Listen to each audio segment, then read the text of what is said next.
Bonjour et bienvenue dans ce tuto. On va voir comment utiliser le capteur de température et d'humidité DHT22 avec la carte Arduino Uno. Précédemment, on a vu comment utiliser le DHT11, la version 3 broches avec un afficheur LCD. Aujourd'hui, je vais utiliser la version 4 broches du DHT22 avec un afficheur OLED. Donc le DHT22 a aussi deux versions, 3 broches et celle que j'ai ici, 4 broches. Pour cette version, on doit aussi ajouter une résistance de 10 kΩ entre la broche d'alimentation et celle du signal.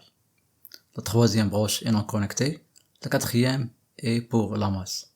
Donc, comme vous pouvez le voir sur le tableau, le DHT22 est plus meilleur que le 11, sauf pour le taux de rafraîchissement. Je vais donc maintenant brancher le capteur et on va passer au code. Donc, je viens de brancher le capteur dans cette plaque d'essai, avec la résistance bien sûr, et pour la sortie, c'est un capteur numérique, c'est avec D7. Et maintenant, on passe au code. Voici donc le premier code.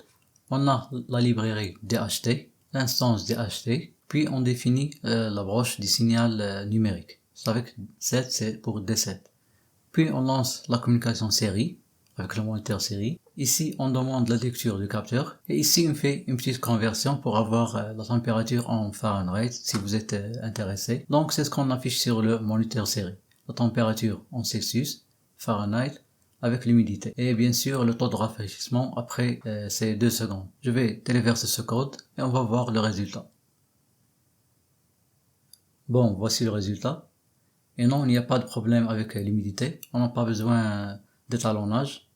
Donc, c'est juste que ce module était dans un vieux placard. J'avais le même problème avec le DHT11. Donc, maintenant, je vais brancher l'afficheur OLED et on passe au deuxième code. Donc, voici l'afficheur OLED que je vais utiliser. C'est un afficheur I2C. Donc, il est alimenté par 5 volts. Et puis, pour SDA et SCL, ils sont branchés avec A4 et A5. Donc, en fait, pour l'utilisation de l'afficheur OLED, j'ai deux versions. Au début, on ajoute les librairies DHT et bien sûr les librairies OLED. Ici, on a la broche sortie du capteur. Et ici, on définit la résolution de l'afficheur OLED. 128 par 64. Donc, ici, on a les instances DHT et l'afficheur OLED qu'on a appelé afficheur. Donc, ici, comme tout à l'heure, on demande les informations du capteur. Et ici, on a DHT température et DHT humidity. C'est les deux informations qu'on veut afficher. On va les afficher sous une forme que vous allez voir. Et maintenant, ici, j'ai la deuxième version du code.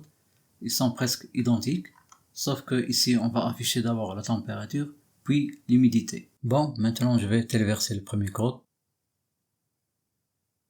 Et ici, comme vous pouvez voir, on a la température et l'humidité, sous cette forme. Je vais maintenant téléverser le deuxième code, et voici le résultat. Donc, ceci pour le capteur DHT22, et à bientôt.